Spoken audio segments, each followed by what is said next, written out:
नमस्कार दोस्तों। तो स्वागत है आपका अपने YouTube channel GR education hub पे। तो आज हम कंप्यूटर शिक्षण की इकाई 4 के बारे में अतिलघुतरात्मक क्वेश्चन करने वाले हैं। अगर आपने पहले वाले वीडियो नहीं देखे हैं तो इकाई 1, 2 और 3 के अतिलघुतरात्मक क्वेश्चन जाके देख सकते हैं।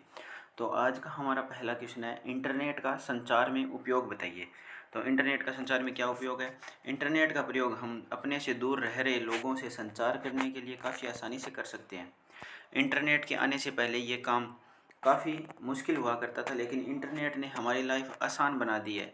इसके ज़रिए लोग ईमेल, टेक्स्ट और वॉइस चैट तथा वीडियो कॉन्फ्रेंसिंग के द्वारा संदेश प्रेषण के कार्य को कर पा रहे हैं।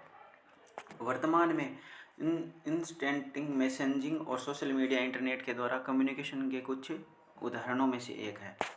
तो ये हमारा पहला क्वेश्चन था। और दूसरा क्वेश्चन है, इंटरनेट का शिक्षा के क्षेत्र में क्या उपयोग है? तो शिक्षा के क्षेत्र में कंप्यूटर का उपयोग है।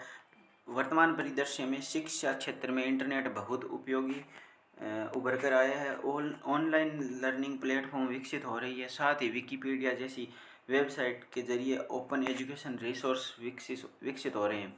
आज विभिन्न शिक्षण संस्थान यूट्यूब के जरिए वीडियो लेक्चर अपलोड करके ऑनलाइन इंटरेक्टिव लर्निंग को आसान कर रहे हैं। साथ ही विभिन्न विषयों से संबंधित सेल्फ लर्निंग मटेरियल की पीडीएफ भी उपलब्ध करवाई जा रही है। गूगल स्कॉलर, इनफिलिबनेट जैसे तमाम प्लेटफॉर्म हज़ारों की संख्या में शोध जर्नल पुस्तकें मुहैया करवा रहे हैं ऑनलाइन। ये हमारा दूसरा क्वेश्चन था। तीसरा क्वेश्चन है, वायरलेस तकनीक को समझाइए। वायरलेस तकनीक को समझाइए। पहला, वायरलेस तकनीक जैसा कि नाम से ज्ञात होता है, ये बिना तारों की तकनीक है, अर्थात इसके द्वारा डेटा का परिवहन बिना तारों या केबल के द्वारा होता है। इस तकनीक का उपयोग ऐसे केबल के खर्चे भी बच जाते हैं। इस तकनीक में केबल के स्थान पर इलेक्ट्रोमैग्नेटिक तरंगे, माइक्रोवेव, इंफ्रारेड तरंगे आदि के द्वारा डाटा का परिवहन होता है। वायरलेस तकनीक के अनुप्रयोग निम्नलिखित है। एक तो हो गया television remote control, cellular phone, wifi इत्यादि। वाईमैक्स ये एक डिजिटल वायरलेस संचार प्रणाली है। ये तकनीक बिना केबल के 75 MB प्रति सेकंड ब्रॉडबैंड स्पीड प्रदान करती है। वायरलेस लोकल लूप, ये वायरलेस क्वेश्चन का ये एक भाग है, वही कर रहे हैं अभी।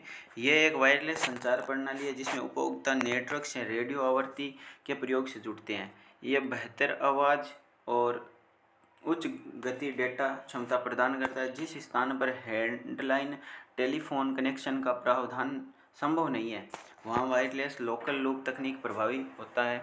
यह CDMA पर आधारित होता है। आजकल ये नेटवर्क के लिए लोकप्रिय साधन है।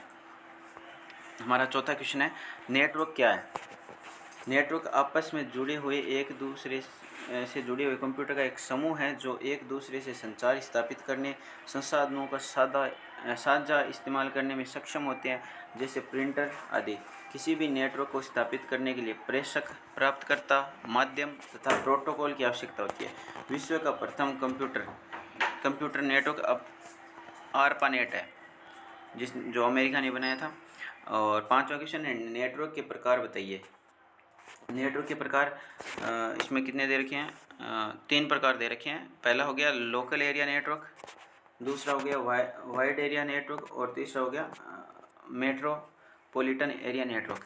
पहला, ये एक कंप्यूटर नेटवर्क है जिसके अंदर छोटे भौगोलिक क्षेत्र जैसे घर, ऑफिस, भवन तथा छोटा समूह या हवाई अड्डा आदि में कंप्यूटर नेटवर्क है। ये स्थानीय नेटवर्क क्षेत्र है। दूसरा हो गया हमारा वाइड एरिया नेटवर्क, व्यापक क्षेत्र नेटवर्क। इस नेटवर्क में कंप्यूटर आपस में लिंक्ड या स्विच्ड सर्किट के द्वारा जुड़े होते हैं। यह नेटवर्क व्यापक भौगोलिक क्षेत्र, देश, महादेश में फैला नेटवर्क जाल है। इंटरनेट इसका अच्छा उदाहरण है। भारत में CMC द्वारा विकसित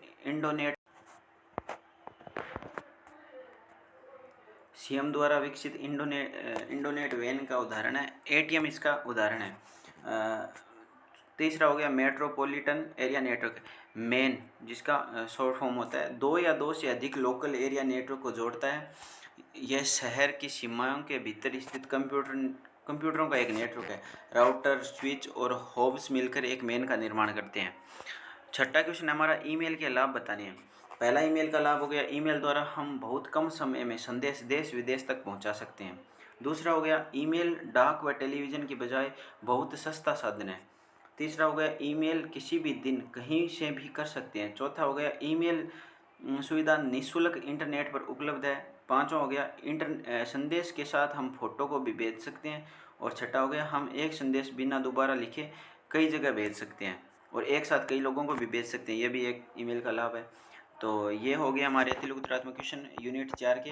और यूनिट 5 और बाकी यूनिट के अतिरिक्त उत्तरात्मक क्वेश्चन देखने के लिए हमारे चैनल को सब्सक्राइब करें, लाइक करें, शेयर करें और सपोर्ट बनाए रखें। धन्यवाद।